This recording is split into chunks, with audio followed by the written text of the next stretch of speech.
However, there was something I saw in the statement. The Igbo traders there, because there's an ethnic dimension to it, they were described as immigrants. Now, a Nigerian cannot be an immigrant inside Nigeria.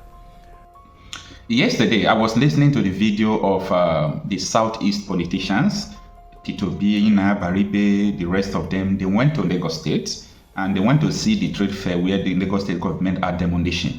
And you know, majority of the people who trade there are Igbos. But what caught my attention is when I went through to the comment section of what people are writing, and if I name you, I will track you to the end, profile you, know whom you are, where you are coming from.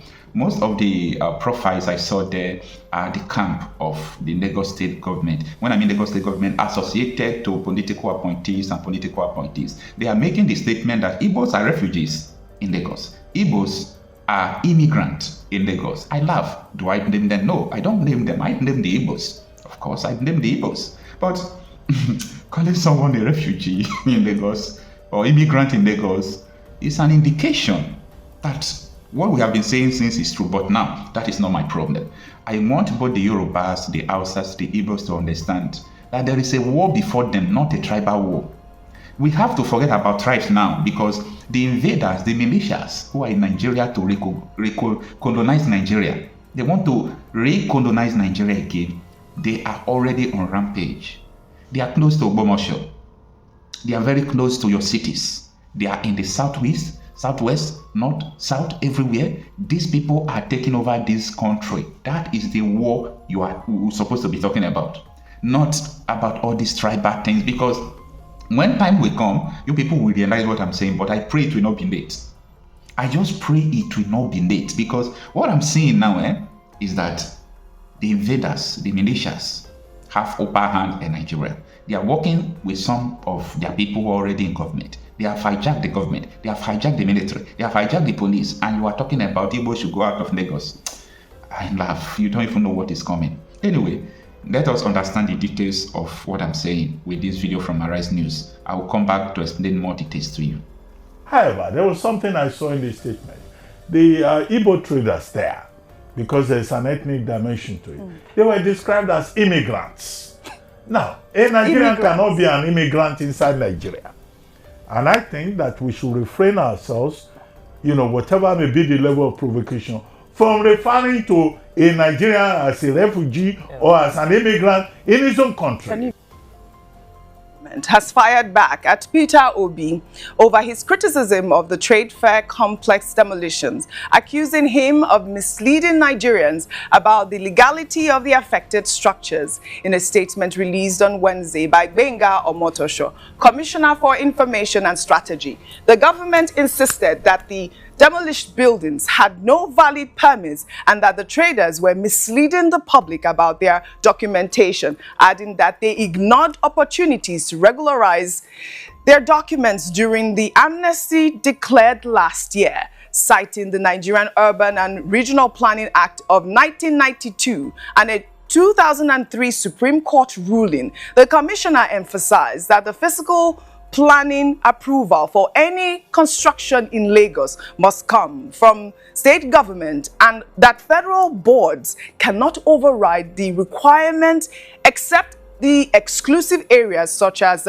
military formations. Dr. Abatti, you know that this trade fair demolition has sparked a fierce debate over regulatory authority and due process. Traders affected by the demolition claim that the Trade Fair Management Board authorized the buildings. Omotosho clarified that the board only has powers to manage leases and tenancies, not granting building approvals. This issue exposes the complex jurisdictional tensions between federal agencies and state authorities in Nigeria's planning framework and highlights the need for a clearer regulatory framework governing such properties. And that's really what it is. We need a clearer governing framework. These affected traders are claiming that they had, the Trade Fair Board approve their buildings. And, the state government is saying it is the state's responsibility to approve buildings. Your thoughts on this? Okay. Look, let me start with Gael Clavis, who is the Commissioner for Information. He was saying, in response to the protest by traders at Aspamda, it is otherwise called, the trade fair complex in Lagos. That, look, these traders, before they put up their structures, did not receive approvals. They claim that they got the approval from the federal government board, and it was quoting the law in the statement that the Lagos state government put out, namely that, look, yes, you may say trade fair belongs to the federal government, but it is determined in the fiscal planning laws and also in a quoted AG Lagos versus AG Federation. That is the Lagos state government who has control over buildings and all of that. And that an attempt had been made previously to reach out to the traders in Aspamda at the trade fair complex, and they just ignored the Lagos state government and said, we don't have any control, we don't have any business with you. However, I think it is good that Mr. Peter Obi visited the place alongside Senator Abatti Naya and also Senator Victor Ume from Anambra Central. Naya is from Abia South, to identify with these persons who are the owners of the structures at the trade fair. However, there was something I saw in the statement. The Igbo traders there, because there's an ethnic dimension to it, they were described as immigrants. Now, a Nigerian cannot be an immigrant inside Nigeria. And I think that we should refrain ourselves, you know, whatever may be the level of provocation, from referring to a Nigerian as a refugee or as an immigrant in his own country. Can you imagine? The Constitution of Nigeria, Chapter 4, dealing with fundamental human rights, says as a Nigerian, you can live anywhere. So this indigenous settler thing has to come to an end. And those who are going on social media referring to Igbos as immigrants in Lagos should know that they have the right to be in Lagos. Just as, where is that your village? Oh, okay, you are from I'm from Lagos Island. Okay, she is the one who may be described as an immigrant. But I live in Lagos. Mr. Peter Obi made the point by saying that even when government is insisting on laws, insisting on rights, government must operate with justice, with humanity. This is it. With a human face. This is it. And I think that that's just the bottom line of it, so that we do not get all of this reduced to the level of ethnicity. As for Professor Wole Soyinka, I think, you know, this is a major achievement for President Bola Ahmed Tinubu. And it's a great credit to the Gowon administration, to the Obasanjo administration, and to everyone involved in this revival, not just of a building, not just of a monument, but of a national pride called the National Theatre of Nigeria. And also to the Bankers Committee, and also to Emefiele, who has other issues with the government, but perhaps this is one thing that we will be remembered for being governor of the central bank, because it was under his watch that all of this was galvanized, and the Lagos state government gave support.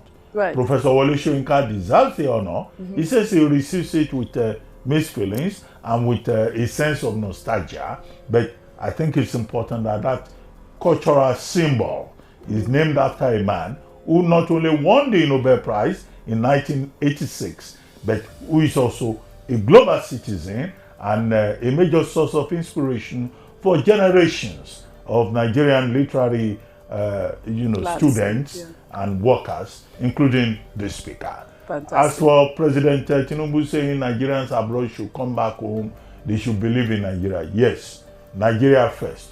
We all believe in that. But this country should be made an attractive environment. This is it. We want Nigerians to come home. Do we have electricity?